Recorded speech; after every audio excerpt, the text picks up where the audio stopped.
Hey guys, what's up? So I'm here with my iPhone 5 predictions. So I've made at least 2 of these iPhone 5 predictions, and a lot has happened since then. So I thought I would just update a lot of my predictions. This will probably be the most accurate that I've made, but we'll go ahead and see. So first of all, release date. When will this thing actually hit the market? When can we actually buy this? Well, with the announcement of the Verizon iPhone, and well, it's out already, I think this will push back the date. A lot of people have been saying the same thing too. A lot of people think around the fall of this year. I agree. I think we're going to see it in between its usual June-July date, in between the September Apple Music event. I think we're going to see it somewhere in there, probably around like August.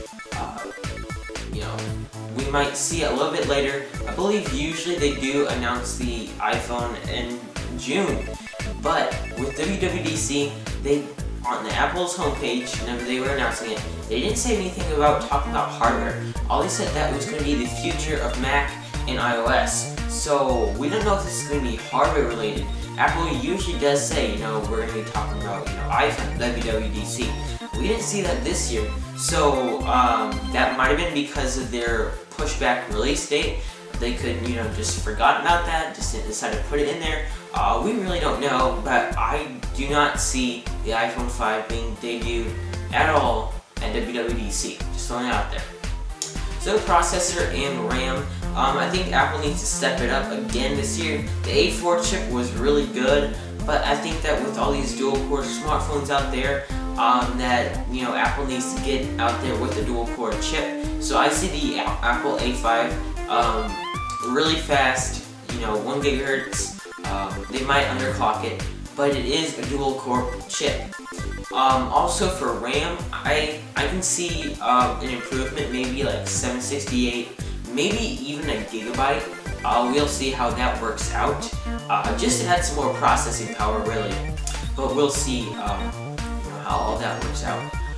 Also, with the A5 chip does come better graphics. This came in the iPad 2, according to Apple, 8 times the graphics. We actually did see something around 8 times, so we will see most likely the same thing. As long as Apple uses basically the same A5 chip, we'll probably see a lot better graphics.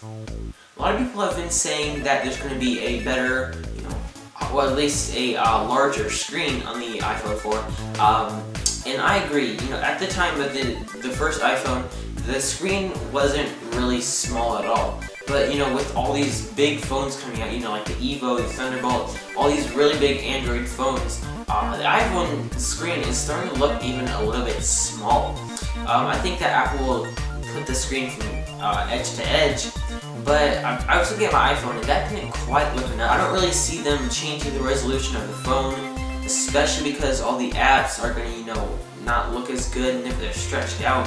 So I see a bigger iPhone this year. As far as the design, because this is going to be a minor improvement from the iPhone 4, I think we're going to see basically the same design.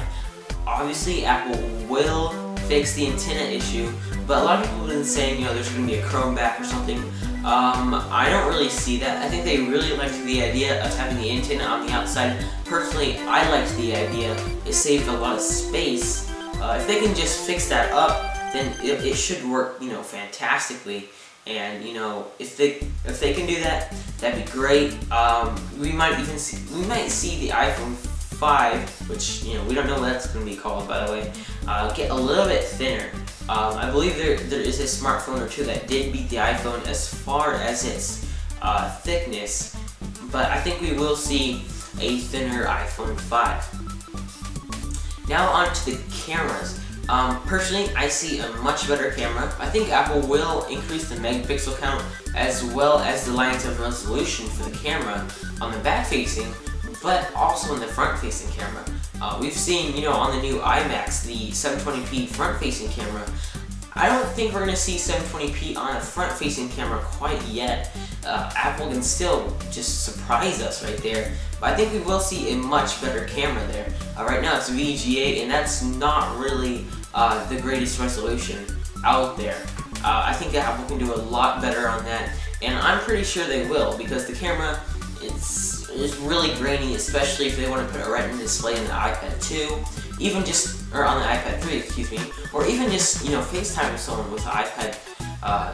It's really grainy, doesn't look that great. So guys, this wraps up my iPhone 5 predictions. If you think I forgot anything, which I probably did, please let me know in the comments section below. I'll be sure to, respond to any I find interesting. But what do you guys think? Personally, these are, the things I see. I don't see a major upgrade. I don't see 4G. I see 3G. And that's really about it. Anyway guys, thanks for watching, and I'll see you in the next video.